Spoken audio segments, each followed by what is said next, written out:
जब भी आप किसी रूम में एंटर करते हो तो लोग सबसे पहले क्या नोटिस करते हैं? आपकी एक भी शब्द बोलने से पहले आपकी बॉडी लैंग्वेज, और इसी से डिसाइड होती है आपको रिस्पेक्ट करनी है या इग्नोर। लेकिन आपको पता ही नहीं है कि ये वर्क कैसे करती है। ये समझने के लिए अभी मैं आपको दो क्लिप दिखाऊंगा। एक क्लिप में बॉडी लैंग्वेज का यूज होगा और दूसरे में नहीं, और डिफरेंस आपको खुद ही पता चल जाएगी। तो पहले देखते हैं बिना बॉडी लैंग्वेज के video clip. Hi everyone, look, so excited to be here to talk about the core vocal foundations of great communication.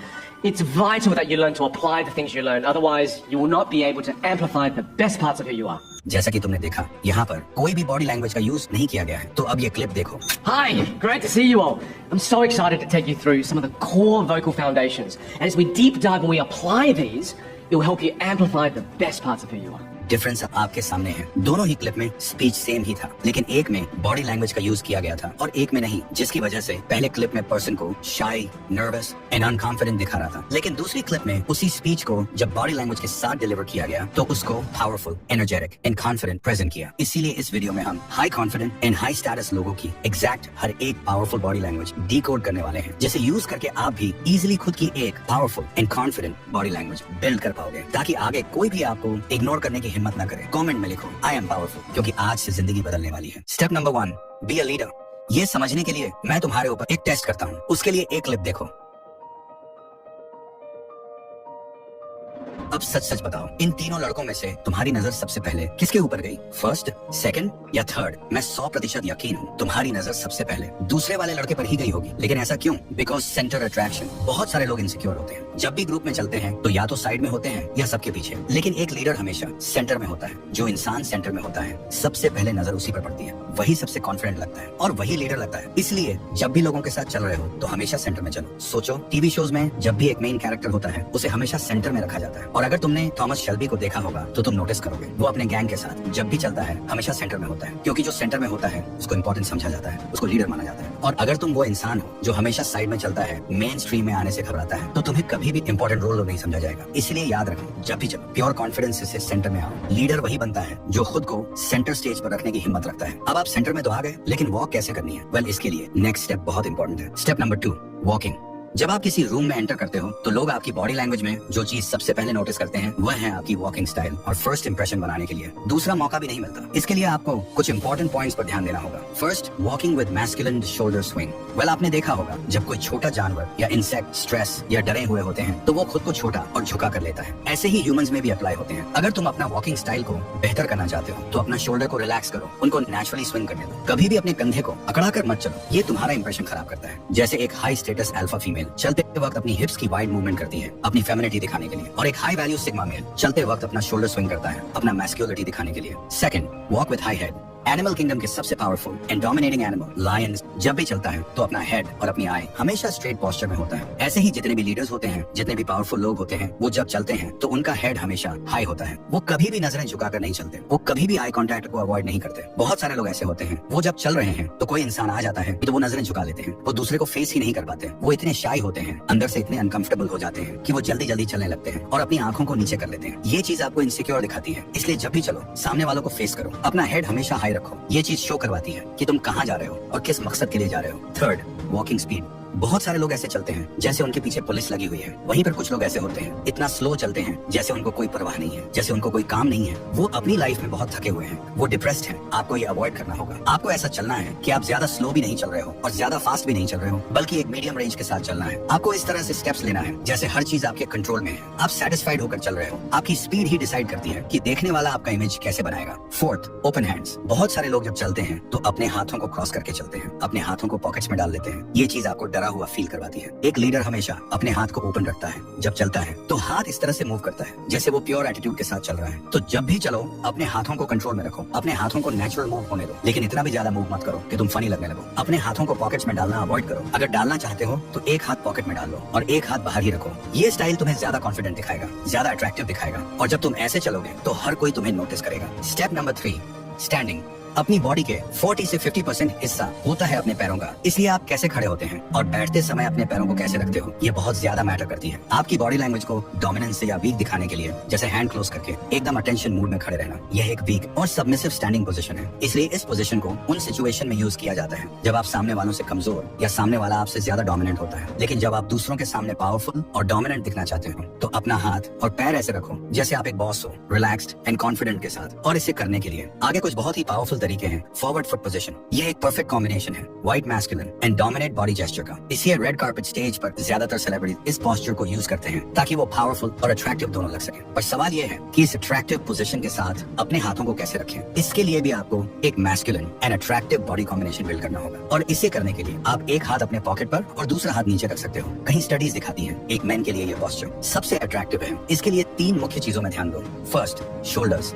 अगर तुम्हारे कंधे हमेशा झुके रहते हैं या राउंडेड होते हैं, तुम ऑटोमेटिकली वीक और इनसिक्योर लगते हो। अब सोचो एक सोल्जर बैटलफील्ड में खड़ा है, उसके कंधे सीधे, चेस्ट ओपन और स्टैंड्स रेडी। यही एनर्जी तुम्हें अडैप्ट करनी है। सीधे कंधे, चेस्ट थोड़ा ओपन पर रिलैक्स्ड, ओवर एक्टिंग नहीं। जब तुम ऐसे खड़े होते हो, लोग तुम्हें सीरियस और कॉन्फिडेंट समझने लगते हैं। Second, feet. बहुत लोग खड़े होते हैं पैर एकदम चिपकाकर, ये तुम्हें अनकंफर्टेबल और नर्वस दिखाता है। सिग्मा मेल स्टैंड्स हमेशा अपना स्पेस क्लेम करता है। पैर शोल्डर विड्थ अपार्ट, एकदम बैलेंस स्टैंड्स, ना ज्यादा वाइड जिससे तुम फनी लग जाओ, ना ज्यादा क्लोज जिससे तुम वीक लग जाओ। थर्ड, हैंड्स तुम्हारी बॉडी का सबसे बड़ा गिव अवे है। अगर तुम हमेशा अपने हाथ पॉकेट्स में डालकर खड़े हो या फोल्ड करके अपना चेस्ट ब्लॉक कर रहे हो तो तुम क्लोज और इनसिक्योर लगते हो। सिग्मा मेल अपने हाथ नेचुरल और कंट्रोल्ड रखता है, रिलैक्स्ड साइड पे या कभी कभी सब्टिल हैंड मूवमेंट्स के साथ। कोई अननेसेसरी फिजिटिंग, पॉकेट टैपिंग या उंगली हिलाना नहीं। Step number 4, sitting.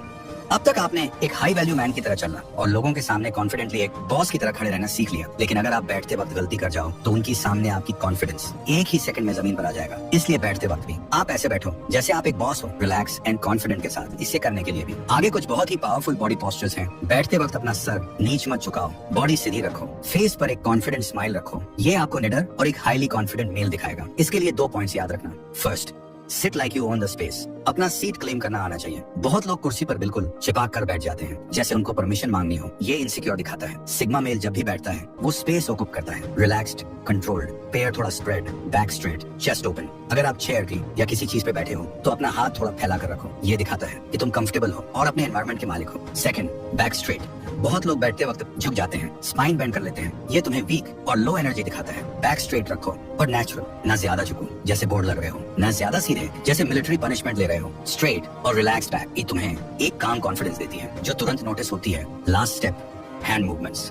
ये इतना पावरफुल है जो आपकी किसी भी बात को 50% ज्यादा इफेक्टिव और इम्पैक्टफुल बना सकती है। इसलिए हर बिजनेसमैन, पॉलिटिशियन एंड इन्फ्लुएंसर इन बॉडी लैंग्वेज का यूज करते हैं अपनी बात को ज्यादा पावरफुल बनाने के लिए। इसके लिए 4 हैंड पोस्चर्स हैं। फर्स्ट, क्वीप्स। जब तुम किसी ग्रुप को एड्रेस करते हो तो अपने हाथ से एक स्वीपिंग मोशन करो, मतलब पाम ओपन और हाथ लेफ्ट से राइट या राइट से लेफ्ट स्मूथली मूव करना। ये जेस्चर दिखाता है कि तुम कॉन्वर्सेशन को कंट्रोल कर रहे हो। Speakers, leaders and sigma males इससे लोगों का अटेंशन स्वीप कर लेते हैं। रिमेंबर, स्वीप हमेशा काम और स्लो हो वरना तुम अग्रेसिव लगने लगोगे। Second, frames. अपने हाथ का यूज करके अपने बातों के लिए एक फ्रेम बनाओ, जैसे तुम कुछ डिफाइन कर रहे हो या एक आइडिया को हाईलाइट कर रहे हो। फ्रेम जेस्चर तुम्हें अथॉरिटेटिव और फोकस दिखाता है और सामने वाले को लगता है कि तुम्हारे शब्द एक क्लियर ब्लूप्रिंट है।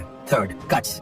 कभी कभी तुम्हें अपने पॉइंट को सॉलिड इंपैक्ट देना होता है, तब तुम यूज करते हो कट जेस्चर, मतलब अपना हैंड वर्टिकल पोजीशन में लाकर एक शार्प मोशन से नीचे या साइड में कट करना। Fourth, steeple. हाथ की अंगुलियों को जोड़कर एक ट्रायंगल शेप बनाना, ये होता है स्टीपल। जब तुम बैठकर या खड़े होकर स्टीपल यूज करते हो तुम एक काम पावर प्रोजेक्ट करते हो। लोग ऑटोमेटिकली फील करते हैं कि तुम्हें अपने पॉइंट पे फुल बिलीफ है। इसलिए लीडर्स, सीईओज और हाई वैल्यू सिग्मा मेल्स इस जेस्चर को मीटिंग्स में हमेशा यूज करते हैं। इन सभी स्टेप्स का यूज करके आप अपना एक confident and dominating body language build कर सकते हो। लेकिन अगर आप चाहते हो कि बॉडी लैंग्वेज के साथ आपके अंदर एक ऐसी कॉन्फिडेंट बिल्ड हो जिससे सामने कोई भी आ जाए, आप नर्वस और वीक ना होकर हर सिचुएशन को कॉन्फिडेंटली हैंडल कर पाओ, तो इसका फुल प्रोसेस मैंने स्क्रीन पर दिए हुए वीडियो में एक्सप्लेन किया है। क्लिक करके देख सकते हो। और हाँ, मैं तुमसे वही मिलूंगा। इमेजिन करो अगर तुम्हारे पास एक ऐसी सीक्रेट पावर हो जिससे तुम किसी भी इंसान का माइंड पढ़ सको, उनके इमोशंस, उनकी सोच, उनका डिसीजन सब कुछ अपने कंट्रोल में ले सको। बॉस हो या दोस्त, स्ट्रेंजर हो या क्रश, सबको अपने इशारों पर नचा सको। ये कोई मैजिक नहीं है, ये है साइकोलॉजी, प्योर साइकोलॉजी, जिसे दुनिया के मैनिपुलेटर, लीडर्स और इन्फ्लुएंसर्स इस्तेमाल करते हैं लोगों को कंट्रोल करने के लिए बिना उन्हें पता चले। और आज इस वीडियो में तुम सीखने वाले हो साइकोलॉजी के उन डार्क टूल्स को जो तुम्हें एक ऑर्डिनरी इंसान से एक मास्टर इन्फ्लुएंसर बना देंगे। पर एक वार्निंग है, ये सिर्फ एजुकेशनल पर्पस के लिए है, इसका गलत इस्तेमाल मत करना, क्योंकि इस वीडियो को पूरा देखने के बाद तुम दुनिया को वैसे नहीं देखोगे जैसे अभी देखते हो।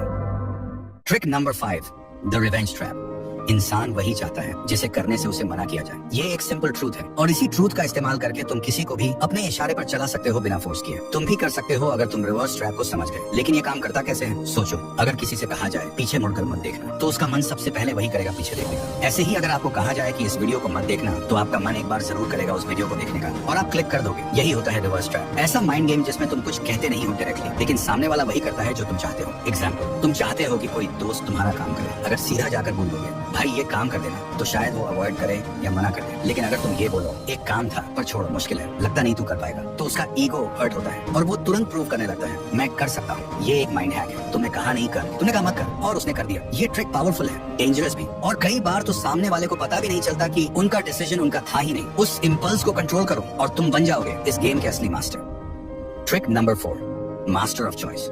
तुम्हें लगता है लोग अपनी मर्जी से फैसला लेते हैं, नहीं, वो सिर्फ वही चूज करते हैं जो उनके सामने रखा जाता है। असली गेम वही जीतता है जो ऑप्शंस डिजाइन करता है। Power is not in forcing people, it's in framing their choice. नहीं समझे? ठीक है, समझाता हूँ। मान लो तुम चाहते हो कि तुम्हारा दोस्त तुम्हारे साथ बाहर चले। अगर तुम सीधा बोल दोगे चल बाहर चलते हैं, तो शायद उसका मन ना हो और वो सीधा मना कर दे। लेकिन अगर तुमने बोला भाई पिज़्ज़ा हट चलें या डोमिनोज, तो अब गेम बदल गया। अब उसके पास 2 ऑप्शंस हैं, लेकिन दोनों का रिजल्ट एक ही है। वो तुम्हारे साथ जा रहा है, उसे लगता है कि उसने डिसीजन लिया, लेकिन असली कंट्रोल तो तुम्हारे हाथ में था। यही है मास्टर ऑफ चॉइस बनना। यही टेक्निक बड़े पॉलिटिशियंस इस्तेमाल करते हैं, बड़े ब्रांड्स और मार्केटर्स भी, जैसे बाय 1 गेट 1 या बाय 2 एंड गेट 50% ऑफ। तुम्हें लगता है तुमने बेस्ट चूज किया, लेकिन तुम्हें खरीदना तो दोनों में ही पड़ा। तो याद रखो, लोग कभी भी फुल फ्रीडम नहीं चाहते, वो चाहते हैं कंट्रोल्ड फ्रीडम, जिसमें उनका ईगो सेफ रहे। तुम बस ऑप्शंस को कंट्रोल करो और तुम उनके डिसीजन के भी मालिक बन जाओगे। Trick number 3, the guilty trap. Guilt एक ऐसा इमोशन है जो इंसान को कंट्रोल भी कर सकता है। लोग तब भी रिएक्ट नहीं करते जब उन्हें फोर्स किया जाए, लेकिन जब उन्हें गिल्टी फील होता है तो वो खुद ब खुद झुक जाते हैं। कैसे? मान लो तुम्हारा एक दोस्त तुमसे बार बार मिलने का प्रॉमिस करता है, पर हर बार अवॉइड करता है। अगर तुम जाकर डायरेक्ट बोलोगे तू कभी टाइम ही नहीं निकालता, तो वो और दूरी बना लेगा। लेकिन अगर तुम बस इतना कह दो मैं समझ सकता हूँ, अगर मैं भी इंपॉर्टेंट होता तो शायद तू टाइम निकाल लेता, उसके अंदर गिल्ट जाग जाएगा। अब उसे लगेगा कि उसने तुम्हारे इमोशंस हर्ट किए हैं। वो खुद तुमसे कनेक्ट करेगा, खुद एक्सप्लेन करेगा और खुद माफी मांगेगा। इसका असली मैजिक यही है, तुमने कुछ भी फोर्स नहीं किया, तुमने बस एक इमोशनल मिरर उसके सामने रखा और सामने वाला उसमें अपना गिल्ट देखकर अपने आप बदलने लगता है। Trick number 2, the emotional hijack.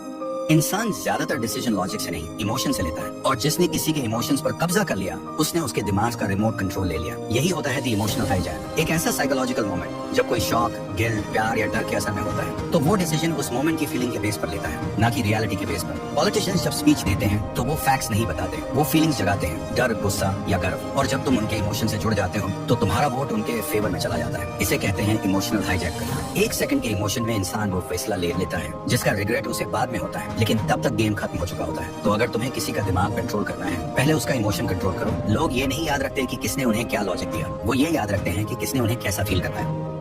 Trick number 1, the power of silence. Psychology कहता है साइलेंस इज रियल पावर। लेकिन कैसे? सोचो, शायद तुम्हारे साथ भी कभी ऐसा हुआ हो, तुमसे कोई गलती हो गई, टेंशन हाई है। जब मम्मी के सामने जाते हो वो जोर जोर से डांटती हैं, चिल्लाती हैं, लेकिन जब पापा के सामने जाते हो वो कुछ नहीं बोलते, सिर्फ एक नजर और पूरी बॉडी फेस हो जाती है। वो साइलेंस मम्मी की डांट से भी ज्यादा डेंजरस होता है, क्योंकि जब कोई कुछ नहीं बोलता तो तुम्हारा दिमाग खुद ही 1000 चीजें सोचने लगता है। लोग सोचते हैं जो ज्यादा बोलता है वही स्ट्रांग है, लेकिन सच ये है असली पावर उसके पास होती है जो सुनता है और ऑब्जर्व करता है। जब तुम चुप रहते हो, सामने वाले को डिस्कम्फर्ट, डर और गिल्ट महसूस होने लगता है और उसी साइलेंस में तुम्हारा कंट्रोल बढ़ने लगता है। इसका अप्लाई कैसे करना है? मान लो तुम अपने दोस्त से कोई सच निकलवाना चाहते हो, मत बोलो सच बता, बस इतना कहो मुझे सब पता है और चुप हो जाओ। जितनी देर तुम साइलेंट रहोगे उसका गिल्ट और एंजाइटी बढ़ता जाएगा और वो खुद सच बोल देगा। या मान लो किसी से तुम्हारी बहस हो गई, मत चिल्लाओ, बस आंखों में आंखें डालकर देखो और हल्का सा मुस्कुराओ। उसके पॉइंट्स उसी के दिमाग में वीक लगने लगेंगे, वो अपने ही वर्ड्स पर डाउट करने लगेगा। साइलेंस तुम्हारी प्रेजेंस को पावर देता है। जब सब बोल रहे हो तब चुप रहो, जब किसी को अपनी इंपॉर्टेंस दिखानी हो तो कम बोलो। इन सब ट्रिक्स का सही इस्तेमाल करके तुम किसी के माइंड को डीपली इन्फ्लुएंस कर सकते हो। और अगर इस वीडियो ने तुम्हें थोड़ा भी हेल्प किया हो, नॉलेज दिया हो या लाइफ में आगे बढ़ने में मदद की हो, तो चैनल को जरूर सब्सक्राइब करना, ताकि हम ऐसी और वीडियोस लाते रहें। और हाँ, अब टाइम है एक्शन का। इन्हीं ट्रिक्स का यूज करके तुम एक 7 दिनों का चैलेंज ले सकते हो, जिसमें तुम खुद का एक नया पावरफुल वर्जन बना सकते हो। कैसे? मैंने उसका पूरा रोड मैप समझाया है, स्क्रीन पर दिए गए वीडियो में। क्लिक करो, क्लिक करके देख सकते हो। और हाँ, मैं तुम्हें वहीं मिलूंगा।